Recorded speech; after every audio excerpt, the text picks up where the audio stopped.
Bila kita nak berbicara tentang Nabi Allah Ibrahim, kita pun tahu Nabi Allah Ibrahim ini adalah salah seorang daripada 5 orang Rasul Ulul Azmi.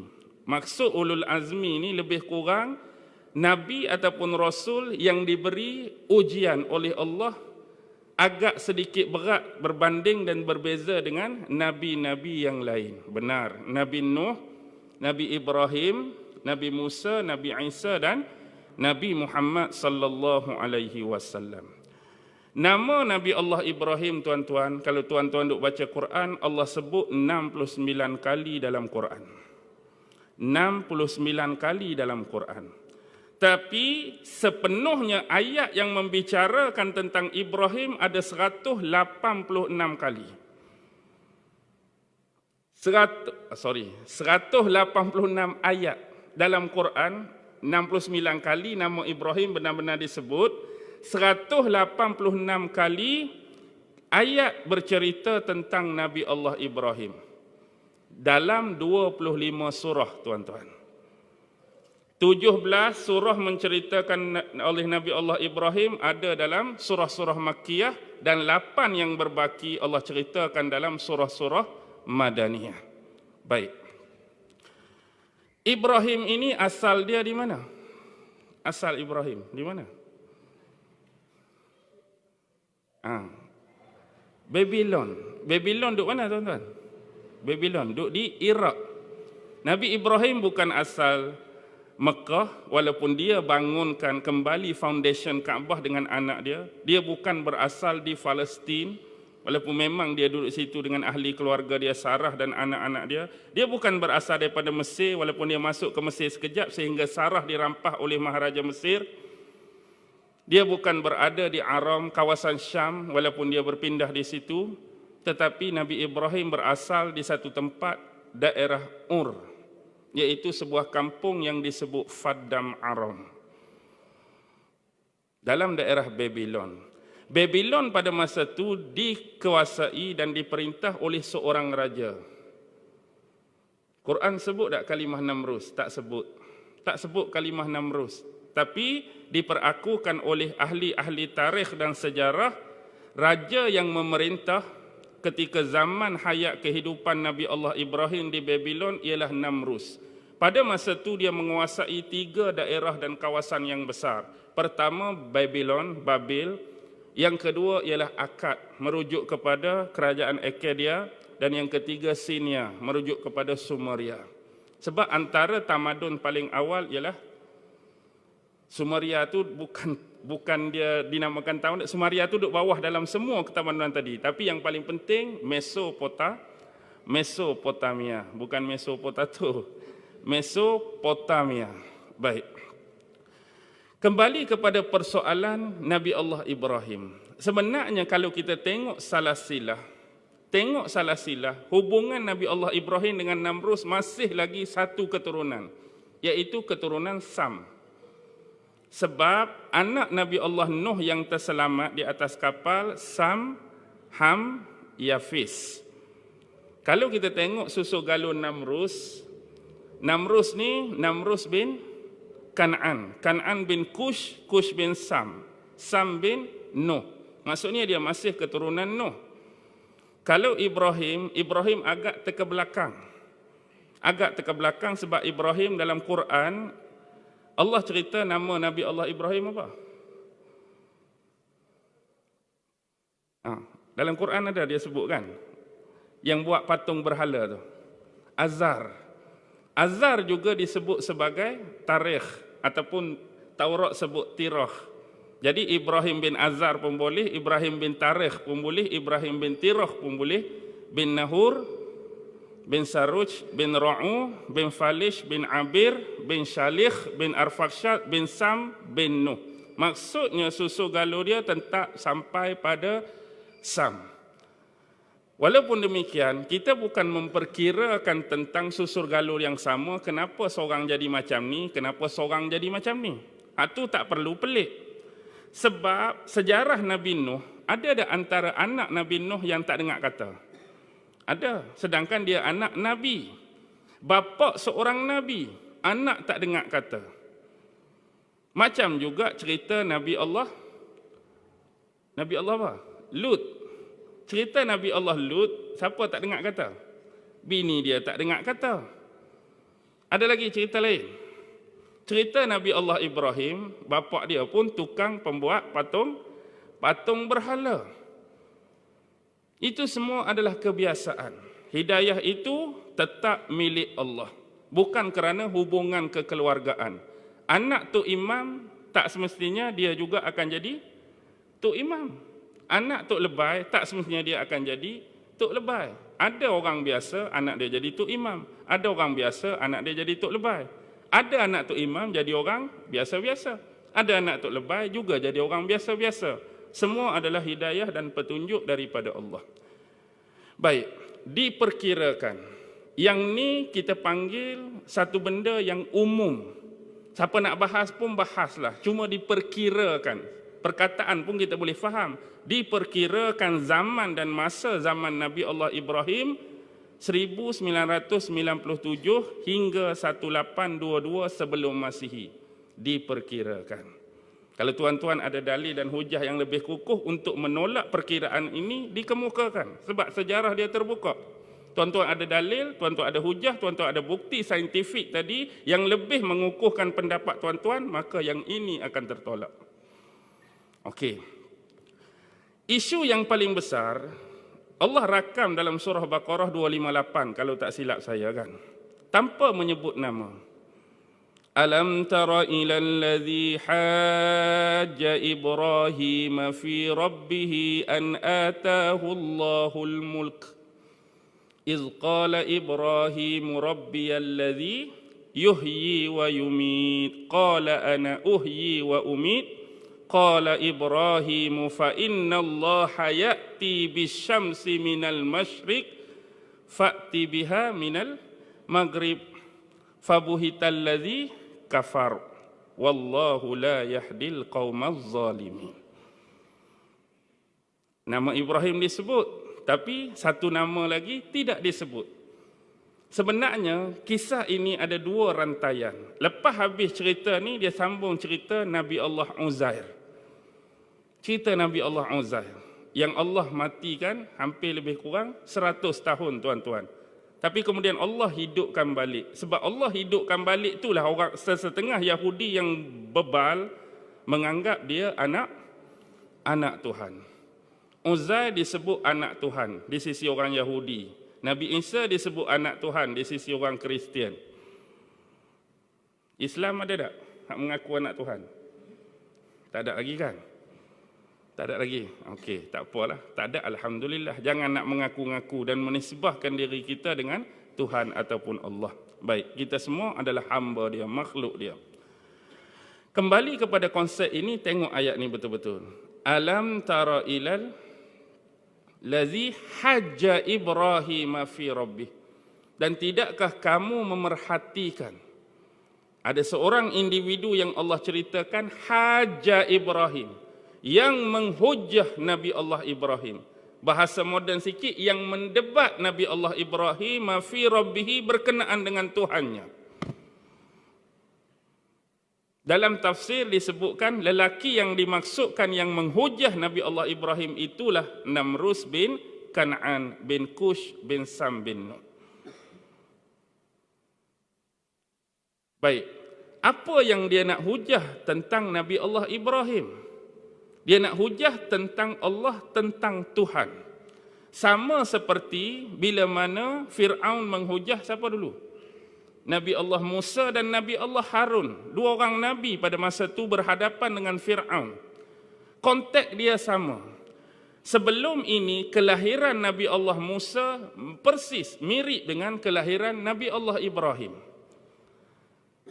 Dahulu pada zaman Namrus ni, satu malam Namrus bermimpi. Namrus bermimpi, dia tidur dalam bilik dia. Dia tidur dalam kamar dia. Tiba-tiba, masuk di dalam kamar atau bilik dia seorang anak lelaki, yang kemudian anak lelaki ni ambil mahkota yang dipakai di atas kepala Namrus, kemudian menghempas dan menghancurkannya. Jadi pagi esok dia tanyalah para peramal dia, tukang nujum dia, ahli tilik dia, apakah takbir, apakah maksud mimpi tersebut. Lebih kurangnya akan lahir daripada kerajaan tuanku seorang anak-anak lelaki yang kemudian bila anak lelaki ini membesar, dia akan menggugah pemerintahan dan kerajaan tuanku. Sama tak dengan apa yang berlaku kepada Fir'aun? Fir'aun sedikit berbeza. Fir'aun dia bermimpi keluar berbola api daripada bumi Baitul Maqdis. Daripada bumi Baitul Maqdis Palestin keluar berbola api, dan berbola api ini meluncur dan meluru dengan laju menuju ke negerinya, negeri Mesir.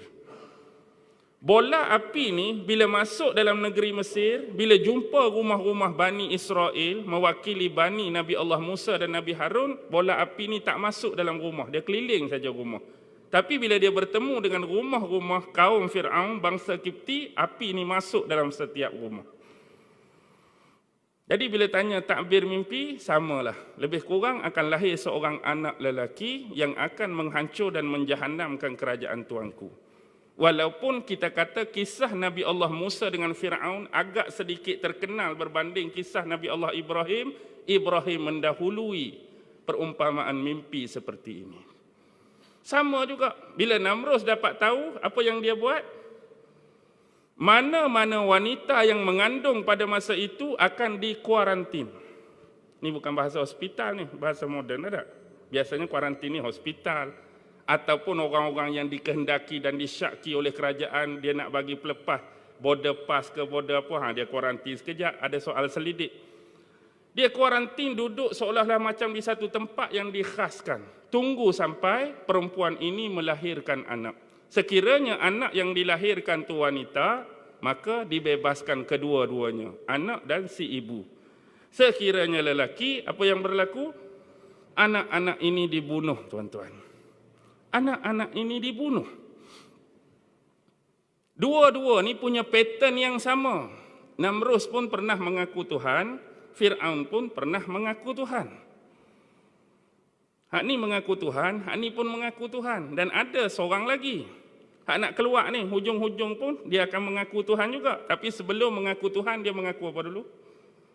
Sebelum dia benar-benar mengaku Tuhan, dia mengaku jadi Nabi dulu. Ingat. Dia akan mengaku jadi Nabi dulu. Bila orang percaya dia tu Nabi, baru dia akan mengaku jadi Tuhan. Bila dia mengaku jadi Tuhan, maka jelaslah apa yang disebutkan oleh Rasulullah, maka akan terpampanglah kalimah kafara pada dahi dia.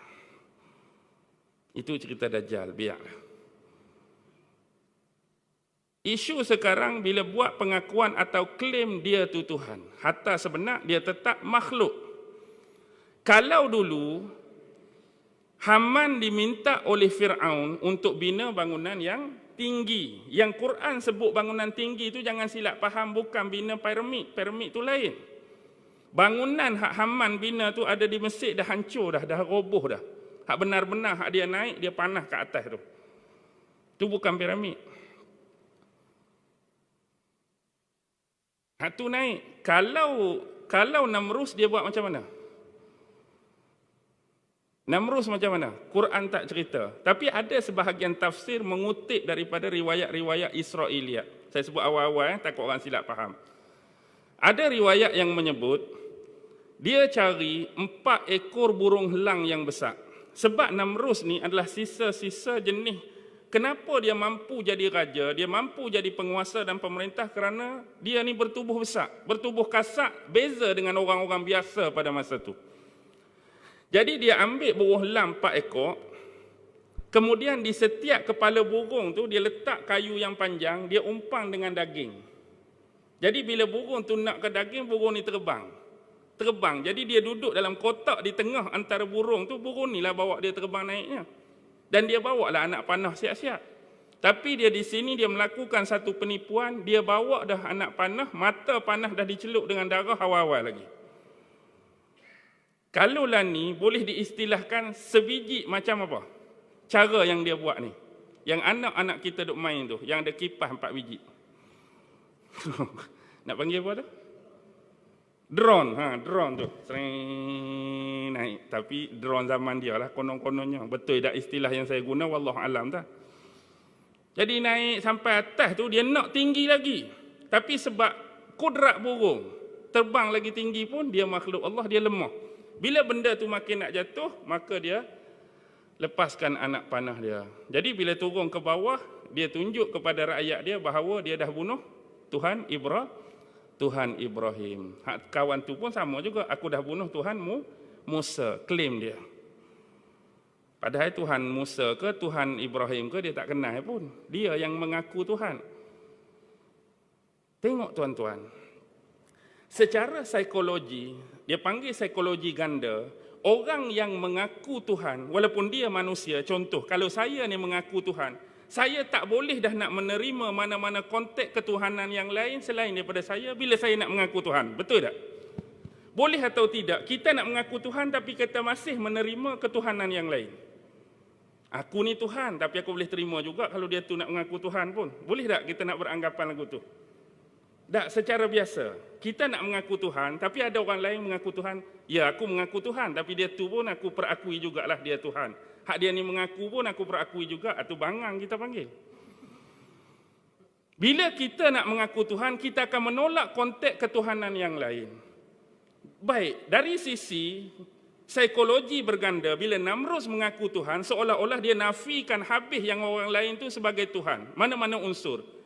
Tiba-tiba nak membuktikan dia ni makhluk, ketakutan yang ada pada dia, kalau dia dah nafikan ketuhanan lain, perlu lagi tak dia buat burung nak pergi tembak Nabi Ibrahim punya Tuhan? Maksudnya dia takut dan dia mengakui adanya Tuhan lain sampai dia nak pergi bunuh. Faham tak maksud saya ni? Sepatutnya dia duduk relax je bila dia orang mengaku Tuhan. Mana Ibrahim nak kata ada Tuhan lain pun tak ada pada sisi aku. Sebab aku mengaku Tuhan. Aku kena tolak hak lain. Tapi dalam senyap-senyap ni, kok ada betul ke walaupun aku mengaku ni aku memang bohong pun. Tapi pergi cari juga nak bunuh, nak tunjuk aku dah bunuh Tuhan Ibrahim. Sedangkan pengakuan tu sepatutnya penafian dah pada hak lain. Sama juga dengan Musa dengan Firaun, walaupun dia duk mati-mati aku Tuhan pun buat juga benda tu. Dah tak ada hak lain, pi apa nak panah kat atasnya. Maksudnya kamu seolah macam percaya ada hak lain. Okey. Kembali kepada persoalan dia. Dia sebenarnya nak menghujah Ibrahim kan. An atahullahul mulk.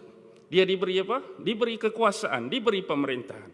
Dan ini teringat kepada satu hadis Nabi tentang akhir zaman kan. Nabi sebut sayati 'alan nas si zamanun ru'asa'uhum kal asa kan wa wuzara'uhum kazi'ab kan. Akan datang kepada manusia di suatu masa nanti pemimpin-pemimpin, pemerintah-pemerintah kelakuan mereka seperti singa. Wazir-wazir mereka, menteri mereka seperti serigala. Jadi ke tak jadi lagi? Baik, pemerintahan yang berteraskan sentimen kesingaan tadi tuan-tuan. Singa ni dia menjadi memerintah, dia jadi raja hutan atas dasar kekuatan ke kebenaran. Dia jadi raja hutan tu, dia memerintah dengan kekuasaan atau dengan kebenaran. Kekuasaan ke kebenaran? Kekuasaan, sebab dia berasa dia paling kuat. Dia paling segala-galanya. Padahal tak pernah pun ada satu pilihan raya antara lembu, kambing, gajah mengundi dia. Betul tak? Ke ada? Tak ada. Tak ada kata lembu pun mengundi, gajah pun mengundi, badak air pun mengundi, tapir pun mengundi, tenuk pun mengundi. Kami memang sebulat suara memilih dia sebagai The Lion King. Tak ada. Tapi dengan kekuatan hak dia ada, dia sendiri lantik dia sebagai raja rimba. Tapi bila dia memerintah dengan kekuasaan, maka apa akan berlaku? Bila dia lapar, siapa dia makan? Bila dia lapar, siapa dia makan? Kalau nisbah pengundian tu ada, orang hak mengundi dia tu hak dia makan pun. Nanti dia lapar, arnab hak tu dia makan. Nanti dia lapar, rusa kena makan. Nanti dia lapar, lembu kena makan. Begitu jugalah hari ini. Boleh faham ke tak ni? Saya bukan jenis ceramah politik. Tapi bila tuan hehehe tu, saya fahamlah tuan-tuan faham. Dia tak makan orang lain, dia makan kita. Dia hak kita kena makan. Kalau berteraskan kepada apa? Berteraskan kepada kekuasaan, bukan berteraskan kepada kebenaran. Kalau dia berteraskan kebenaran, dia akan melindungi semua di bawah taklukan dan jajahan dia. Aku raja, aku kena lindungi arnab. Aku raja, aku kena lindungi lembu. Aku raja, aku kena lindungi tapir. Aku raja, aku kena lindungi badak. Semua dia akan lindungi. Dan wazir-wazir seperti serigala. Tuan-tuan tahu tak watak serigala? Serigala memang dia nak jadi macam singa. Dan dia juga nak apa yang singa ada. Dia juga nak apa yang singa dapat. Tetapi dia sedar akan kemampuan diri dia tidaklah sehebat singa. Maka cara dia bekerja ialah bermuka-muka. Sebab tu istilah sebut serigala berbulu ayam, serigala berbulu kambing. Dia nak buat baik dengan ayam, dia menyamak jadi ayam. Bubuh bulu ayam, dia pun kruk-kruk. Dia tak bunyi macam ayam. Sebab dia bukan ayam. Tapi dia kena duduk dalam geng-geng ayam dulu. Jadi ayam pun tengok, oh ayam pesen baru, geng kita, tak apalah. Last sekali nampak baik, dia ngap ayam. Usang berbulu kambing. Dia bubuh bulu kambing. Orang duk ingat dia kambing. Lepas tu dia ngap kambing, sekok. Dengan kekuatan yang dia ada. Dia tak macam singa. Singa tak apa, dia kuat. Dia ni licik. Dia rasa ada kepentingan untuk sini, dia masuk. Dia bermuka-muka di sini. Lepas tu dia makan. Dia rasa ada kepentingan di sini, dia masuk. Lepas tu dia makan. Ni cerita di Kongo dengan Zimbabwe lah. Punya tak ada kawasan kita ni. Okey, boleh faham tu lah. Kembali kepada persoalan ni. Dia seorang yang diberi kekuasaan, pemerintahan yang besar. Tapi ada sisi dialog yang Allah beri. Kebanyakan sisi dialog. Di sinilah ibrah yang kita nak ambil. Kita tengok bagaimana bentuk dialog. Nabi Nuh dengan kaum dia ada dialog. Nabi-nabi lain pun Allah sertakan dialog kebiasaan. Dialog ni lah ada psikologi penting yang kita nak ambil ibrah. Pertama, bila berhadapan dengan Namrus yang mengaku Tuhan ni, apa manhaj yang Nabi Allah Ibrahim guna? Dia guna masih manhaj rasionalis. Islam tak pernah menolak rasional pun. Sebab Allah bagi kita akal. Di mana bukti Allah suruh guna akal? Banyak. Afala ta'qilun, afala tatadabbarun, afala tubsirun, afala tasma'un. Semua tu konsep akal. Tapi akal yang berlapik dan berlandaskan nas Al-Quran dan hadis Rasulullah. Kita tak pernah meninggalkan rasional. Mari saja cerita walaupun tak lapik Quran Sunnah lagi, nampak dah ketidaklogikan dia, memang out, kita tolak pun. Apa yang Nabi Allah Ibrahim sebut? Rabbiyallazi yuhyi wa yumit. Antara sifat Tuhan aku, yang aku kata ada Tuhan lain selain daripada kamu ni, dia mempunyai sifat boleh menghidupkan dan boleh mematikan. Boleh berhidup, boleh mematikan. Jadi sebab dia rasa tercabar dengan persoalan tadi, maka dia pun sebut qala ana uhyi wa umit. Aku pun kalau macam tu boleh berhidup, boleh mematikan. Cara dia buat macam mana? Ikut riwayat, dia minta pengawal dia pi ambil 2 pesalah dalam penjara. 2 orang yang bersalah dalam penjara. Salah seorang ni, dia hukum mati. Dia bunuh. Seorang lagi, dia maafkan. Dengan nisbah pengadilan kita panggil ampunkan dosa. Jadi dia membiarkan kawan ni hidup. Jadi maksud dia dengan hukum mati tu, dia mematikan. Dengan memaafkan dan lepas, dia menghidupkan.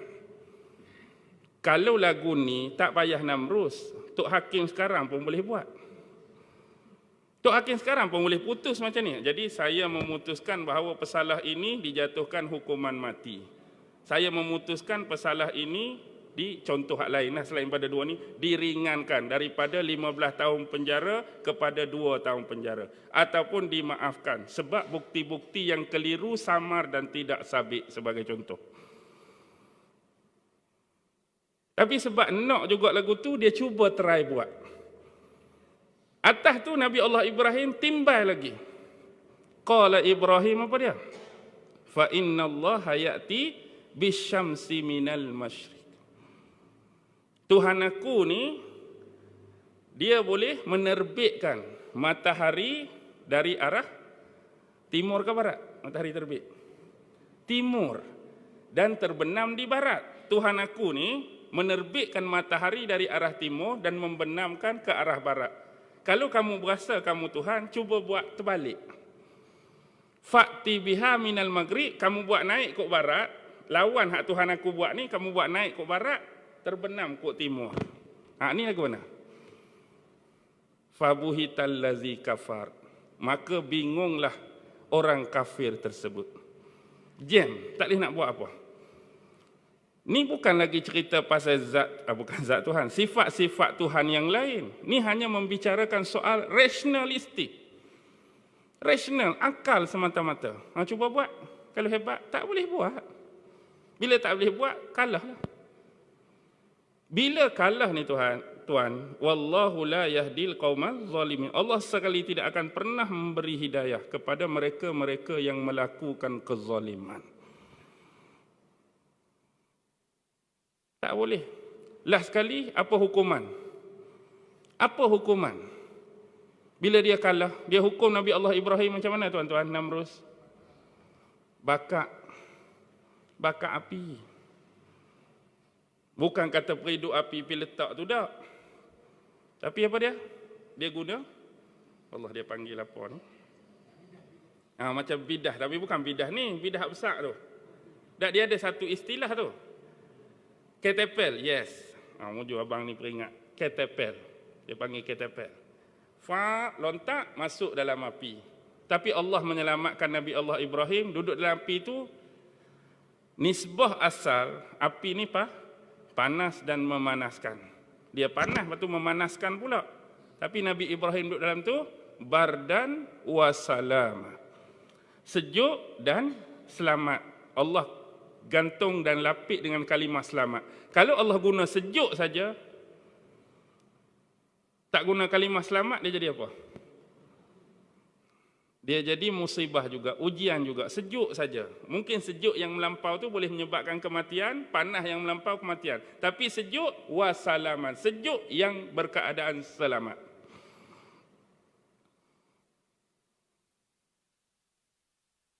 Begitu juga dengan apa yang berlaku kepada Musa, Fir'aun.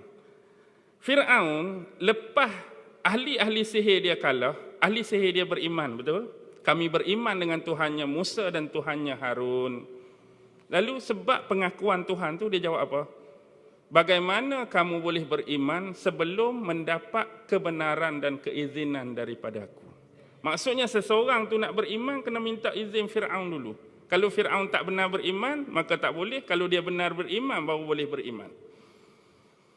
Dan tomahan paling jelas dan jitu, orang macam ni, apa tuduhan yang dia tuduh pada Nabi Allah Musa? Yang sebenarnya, rupa-rupanya, yang mewakili aku ni, ahli-ahli sihir adalah murid-murid kepada Musa dan Harun. Harun dan Musa adalah penyihir, bos dia, hak paling besar, paling tinggi. Mereka dah berpakat untuk mengalahkan aku. Tu tuduhan. Kawan ni tak pernah kenal pun ahli sihir. Tapi bila ahli sihir kalah, ahli sihir beriman, dia tuduh yang jadi bos yang ajak sihir-sihir ni Musa dengan Harun lah, bos mereka. Nampak tak? Licik tak? Licik. Banyak berlaku kes-kes macam ni hari ni tuan-tuan. Bila dia kalah, dia putak. Bila dia kalah, dia putak. Okey. Benda paling asas, baik, hantu ceritalah. Kumpulan apa yang dihadapi oleh Nabi Allah Ibrahim sepanjang hidup dia? Sekurang-kurang ada 3 golongan, 3 kelompok yang ditentang dan dilawan oleh Nabi Allah Ibrahim. Nombor 1 adalah golongan-golongan penyembah alam semesta. Apa maksud penyembah alam semesta? Bukankah dalam pencarian hidayah dan petunjuk terawal, Nabi Allah Ibrahim pun tengok pada bentuk-bentuk penciptaan alam semesta. Bahkan sampai menyangka bahawa bulan itu Tuhan, matahari itu Tuhan dan bintang itu Tuhan. Pada awalnya. Ini menunjukkan pada zaman itu memang ada kelompok-kelompok dan golongan yang menyanjung kepada 3 bentuk penciptaan tadi. Ada yang menyembah dan mengagungkan bulan, ada yang menyembah dan mengagungkan matahari, dan ada yang menyembah dan mengagungkan bintang-bintang. Golongan yang kedua, yang sama spesies macam bapak dia, iaitu penyembahan berhala. Dan lebih hebat, bapak dia tu tukang kerik berhala. Bapak Nabi, bapak Rasul yang bernama Ibrahim, kalau setakat penyembah berhala tu, memang kita kata teruk dah, tak boleh diterima dah. Dia bukan setakat penyembah berhala, bahkan pembuat patung berhala. Setengah riwayat, kalau tuan-tuan baca mana-mana tafsir, kenapa dia disebut Azar? Sebab nama betul dia, Tarikh atau Tirah ni, dia dinamakan Azar, salah satu riwayat, kerana dia tolong jaga satu patung yang memang bernama Azar. Contoh kita kata banyak-banyak patung. Di Mekah dulu, siapa patung yang terkenal? Hak Quran sebut. Lata, Uzza, Manata, kan contoh. Sekiranya kita ni, salah seorang yang memuja patung Uzza, katakan, nama kita Karim, contoh. Jadi kitalah jom jaga patung Uzza ni. Time nak mandi, kita jom mandi patung ni. Time bubuh baju, kita jom bubuh baju patung ni. Time make up, kita make up. Time orang datang upacara, semua kita. Last sekali nama Karim tu hilang kerana kita yang jaga, orang panggil kita Uzza. Ada satu riwayat, patung hak dia jaga tu Azar. Sebab tu orang Keloi, orang panggil dia Azar. Tu. Salah satu riwayat lah, banyak panjang kenapa dia dinamakan Azar ni. Baik, tu konteks yang kedua. Konteks yang ketiga, selain daripada berleluasanya penyembahan berhala, ada satu lagi bentuk fahaman. Hak Namrud nak mengaku Tuhan tu, dia terpencil, dia seorang je. Iaitu kepercayaan kepada dewa. Maksudnya gini, dewa-dewa dulu lebih kepada, kalau hak zaman dulu ni dah, kita cerita hak zaman kuno dulu, lebih kepada manusia. Jadi dia bukan Tuhan, bukan apa. Cuma dengan ilmu hak dia ada tu, dia boleh buat pelik pada orang. Contoh, dia boleh berupa jadi ada sayap, boleh terbang. Ataupun mata dia tunduk, rokok jadi rimah. Dia tu bukan karamah, bukan apa. Ilmu hak ada dengan dia tu, bila jadi lagu tu orang lain tak boleh buat. Orang lain tu, kita panggil apa? Istilah Kelantan, naim kau dia. Akak kau dia. Jadi tahap lain sikit. Padahal manusia juga jadi mendewa-dewakan dia. Kerana kehebatan yang dia ada saat ni. Macam dulu kalau kita tengok zaman Mesir kuno, kan, zaman Ra, zaman Horus, zaman Isis, zaman Osiris, zaman Seth tu, orang dia boleh tukar jadi burung, orang ni tukar jadi apa? Boya lah, orang ni tukar jadi goni, orang ni tukar jadi goni. Ilmu hak dia ada tu. Okey. Tak apalah, kita pergi sikit lagi. Nak ayatnya, flow hak utama, golongan penyembah alam saat ni, bintang bulan matahari. Yang kedua, penyembah berhala. Yang ketiga, geng-geng hak percaya kepada dewa-dewa.